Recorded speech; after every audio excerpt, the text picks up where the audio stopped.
Welcome back to our forum on the 4th Congressional District. We are hearing today from Democrat Jim Himes challenging Republican Congressman Chris Shays, who declined our invitation to appear today. Next question, Mr. Himes. Your opponent, as outlined in his commercials, has brought home millions of dollars to the district, as many members of Congress have over the years. Particularly, he's been in there for quite a while. Any project or anything that he's brought home that you consider to be wasteful?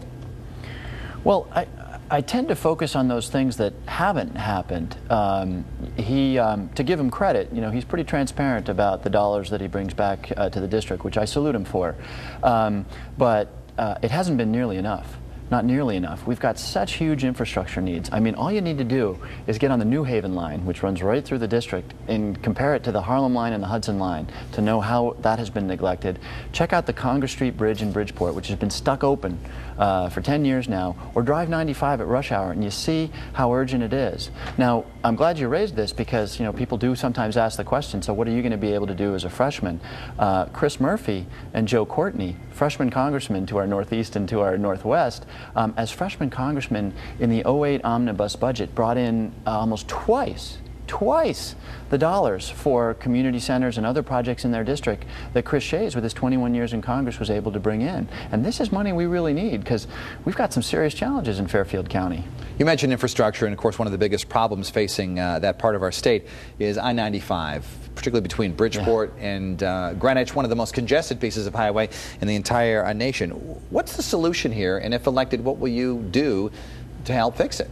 Well, the solution is one big thing, which is a real commitment on the part of our leadership. And again, just get on the New Haven line in one of those 50-year-old cars and see that the commitment hasn't been there relative to the lines that go up through New York.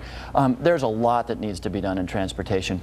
Big stuff and little stuff. Big stuff, we finally need to build the New York Harbor Rail Tunnel. If you get on 95, at rush hour, frankly, at any time of the day, there are 18-wheelers as far as the eye can see. And the reason for that is that we can't move our cargo and our freight through the district by rail, the way much of America does, because there's no rail bridge over the Hudson. The New York Harbor Rail Tunnel, which is a big project and it's going to require federal funds, needs to get built now. Not 10 years from now, not 15 years from now to take those trucks off of 95. And then you've got things, look, our towns only now are starting to do the hard thinking about how you can make it easier for people to use mass transportation, whether our incentives should be set up to encourage people to walk, to carpool, and that sort of thing. And so it's all about leadership and commitment and working with the state and the municipalities to know what, frankly, to do what people are really excited to do right now, which is to figure out not just to make a better quality of life, but to live a less energy-intensive lifestyle. People in our state are furious about gas prices. They are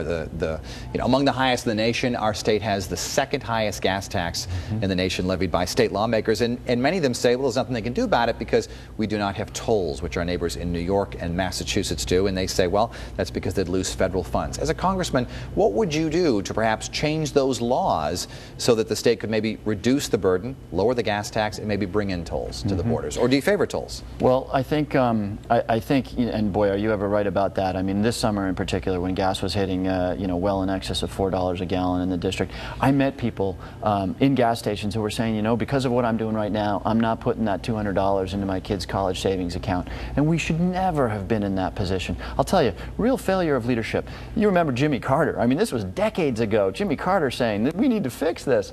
And we didn't.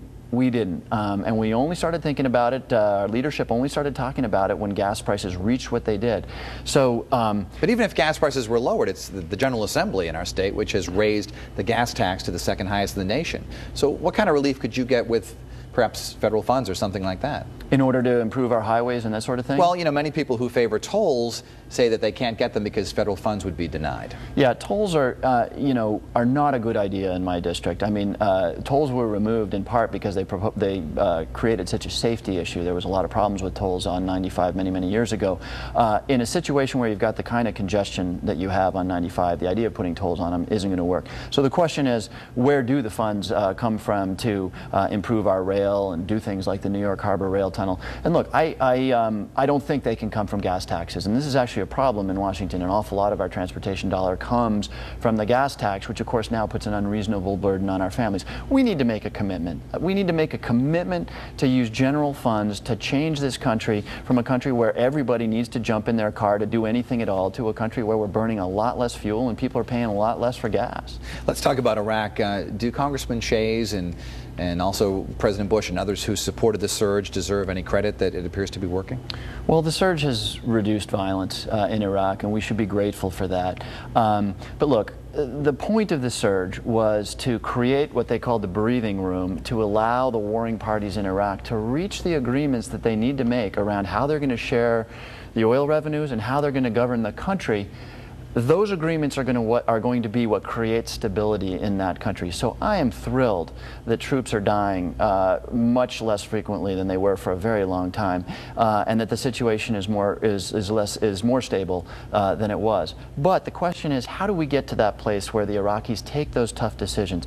And I really believe, first of all, I believe that we can no longer afford to pay $10 billion every single month. That's money we need here. But secondly, I believe that the Kurds and the Shia and the Sunnis are going to make those hard choices when they really believe that we're no longer going to provide their security so they can keep dilly-dallying. And they're only going to believe that when we actually start a withdrawal, when we actually start taking troops out so that we can then go to them and say, look what we did yesterday. Get around a table, make the hard decisions. We can no longer provide your security. If elected, which committees do you want to be on? Well, I've pledged to seek a seat on the Transportation Committee because this is such a critical issue in the district. It's always amazed me that Chris Shays hasn't shown more interest in being part of that committee, because the things we need to do, you really want a congressman on that committee to fix the transportation situation. Then, you know, there's any number of other areas that require urgent attention that are very interesting to me. Energy, you know, we've been talking a little bit about it. You know, we now know we're going to fix the way we use and consume energy in this country, and we're going to do it because we free up our private sector to do what it's always done, which is to transform the economy. So, you know, there's any number of committees on Congress that touch on energy. I'd be probably very interested in being on one of them. We're going to take another break to hear from our sponsors for Face the State, and we will be right back in a moment.